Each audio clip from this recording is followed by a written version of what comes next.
It all starts somewhere. For me, Bramwell Mwum, that somewhere was Kenya, a land of vibrant landscapes and honestly, even more vibrant people. Growing up, I wasn't just a kid playing in the sun, I was more of a quiet observer, a student of the human heart long before I ever saw a classroom. I would watch people, truly watch them. I saw the easy laughter of friends sharing a joke, but I also noticed the subtle shift in a person's eyes when they were trying to hide a deeper sadness. I couldn't help but wonder what was happening behind those eyes. What stories were they carrying? This wasn't just idle curiosity. It was a profound, innate desire to understand the invisible currents that shape our lives, the silent narratives that we all carry within us. This early fascination with human emotion really became the compass for my life. While other children might have been fascinated by cars or animals, I was captivated by feelings. I saw that a person's inner world was as vast and complex as the Serengeti itself, full of its own seasons of joy and drought.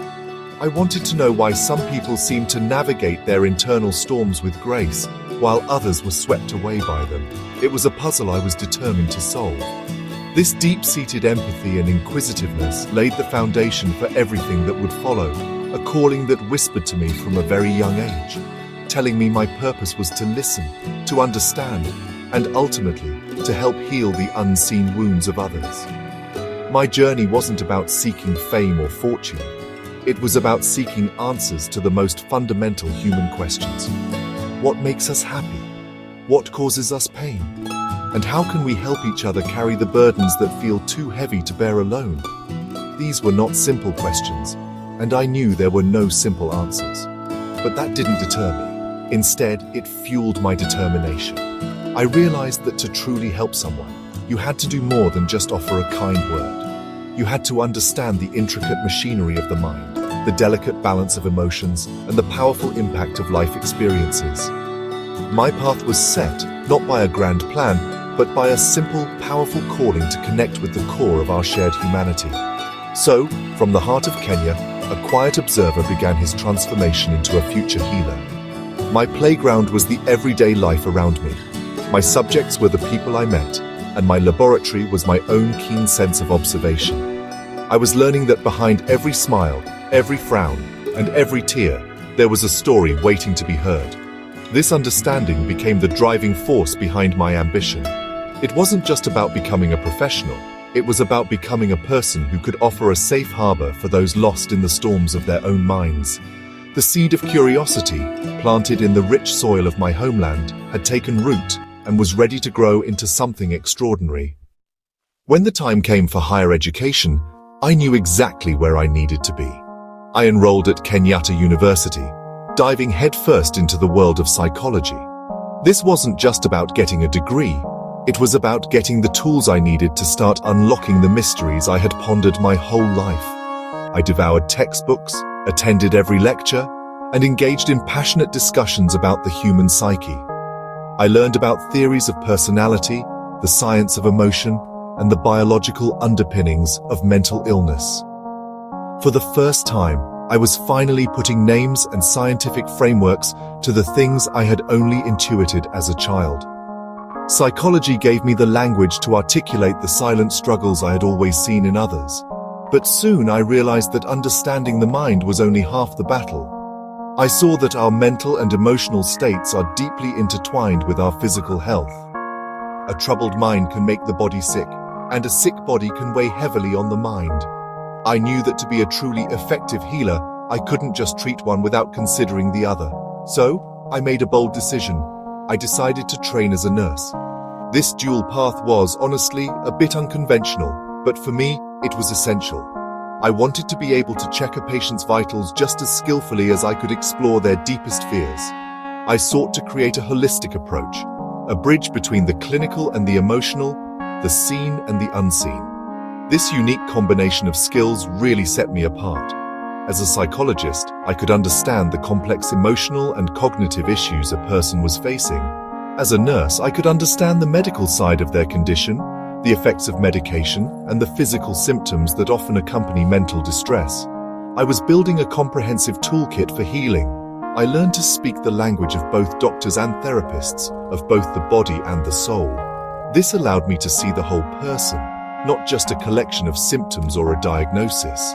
I was becoming the kind of practitioner I wished existed, one who could care for a person's entire well-being with competence and deep compassion.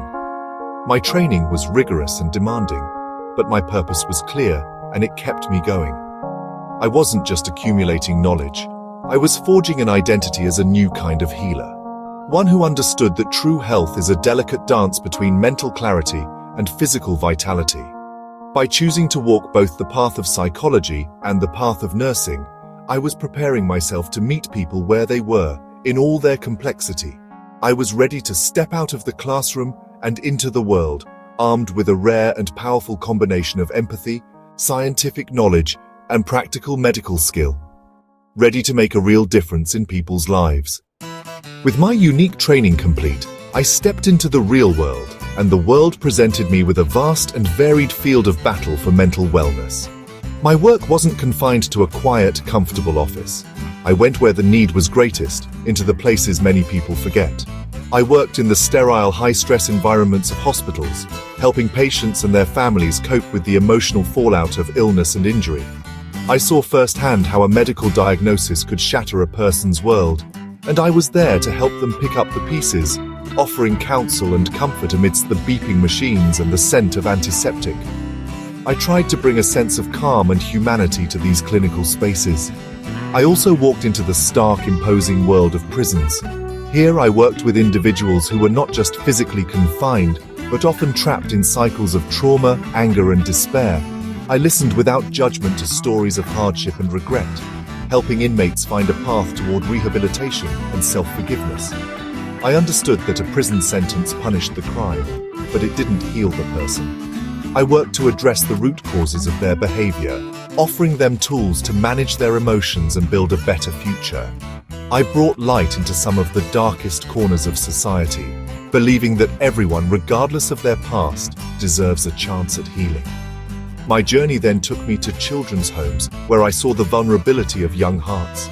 I worked with children who had experienced neglect, abuse, and loss at an age when they should have only known safety and love. I used play, art, and gentle conversation to help them process their trauma and build resilience. I became a trusted figure, a source of stability in their tumultuous lives.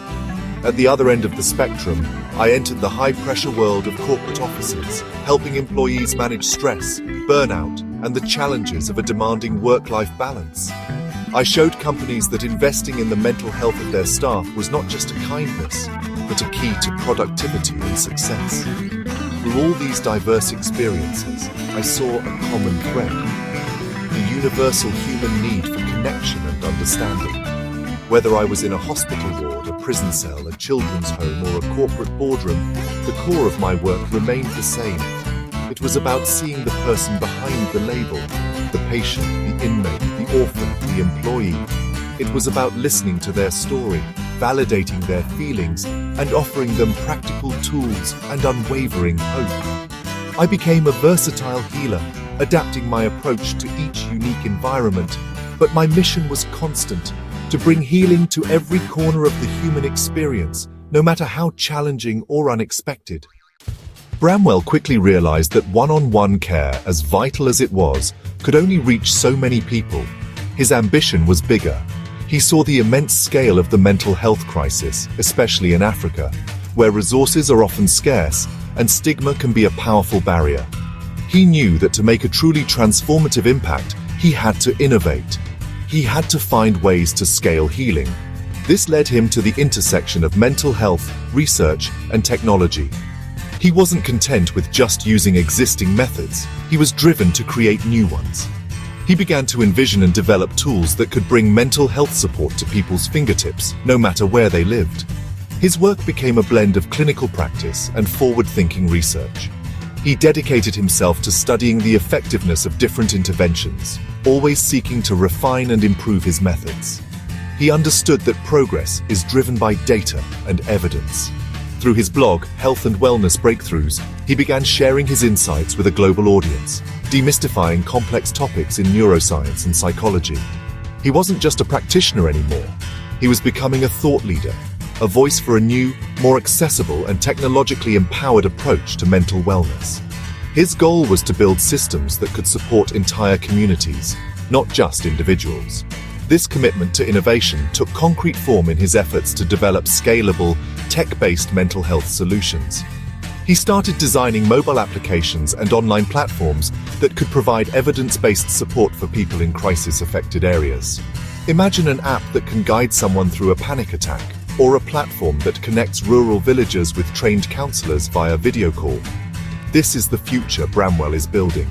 He is harnessing the power of technology to leapfrog traditional barriers to care, making mental health support more affordable, accessible and discreet for millions of people who would otherwise have no one to turn to for help. His passion for research also fuels his humanitarian work. He doesn't just deploy new tools, he rigorously studies their impact, ensuring they are culturally relevant and truly effective for the communities they are designed to serve. He is creating a feedback loop of innovation, implementation, and improvement. Bramwell is not just a healer. He is an architect of hope, constructing new pathways to well-being. He is proving that with creativity, dedication, and a deep understanding of both human needs and technological possibilities, we can build a future where quality mental health care is not a luxury for the few, but a fundamental right for all. Beyond the worlds of science and medicine, Bramwell finds deep inspiration in the arts. He is an avid reader and a lover of music. For him, a powerful novel is a journey into the soul of another, a way to understand the complexities of human experience from a different perspective. Books are his companions, his teachers, and a constant source of empathy and insight. Music, with its ability to convey emotion without words, is like a universal language of feeling.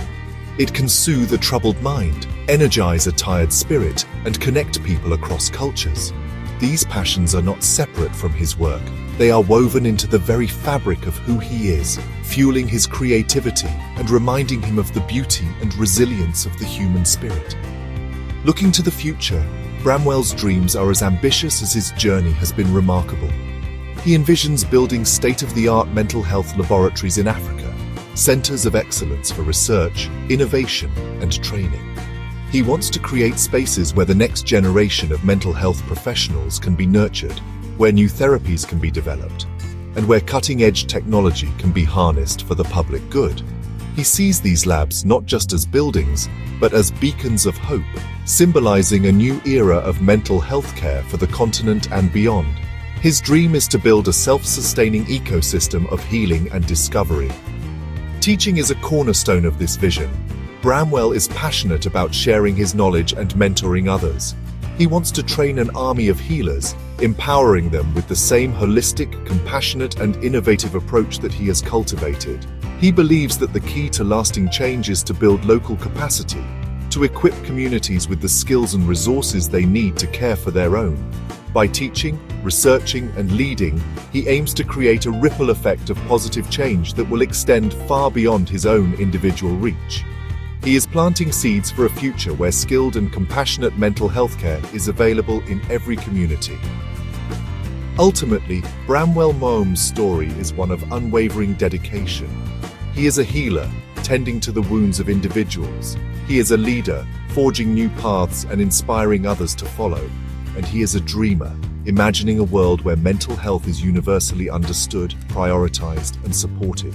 His journey from a curious boy in Kenya to a global innovator is a testament to the power of a single, compassionate vision. He is not just treating illness, he is building a future where hope is more accessible, where healing is more inclusive, and where every mind has the chance to thrive. His symphony of dreams is just beginning,